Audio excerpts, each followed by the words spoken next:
put cooking oil in a big wok on medium to low flame. Add ginger garlic paste and fry until raw smell goes away.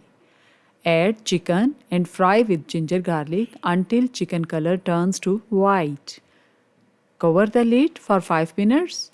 Bone in the chicken tastes best in this recipe as the juices from the bone seep to the curry and make it more flavorful and delicious. However, you don't have bone chicken, you can use boneless chicken like the way I have used. Cut all tomatoes into 2 pieces and put into a wok or pan and add water and keep it on medium to low flame for 15 minutes and cover the lid. Remove the lid and remove all peels of tomatoes and beat well. Puree is ready. Keep it aside. Remove the lid and add tomato puree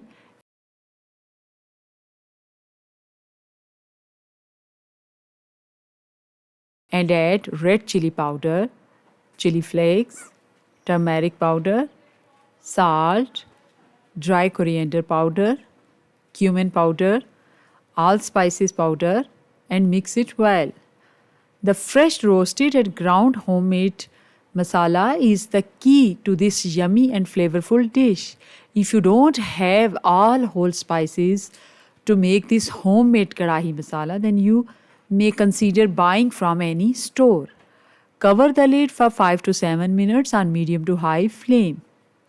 Remove the lid and cook for 10 minutes on medium to high flame. Stir it frequently until the water gets dry. Add dry fenugreek leaves and mix it with chicken karahi.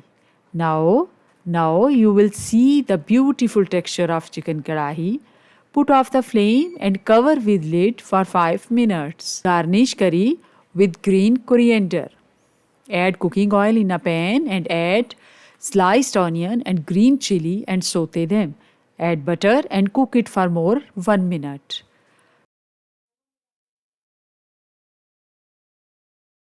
Put all saute material over chicken karahi. Chicken karahi is ready.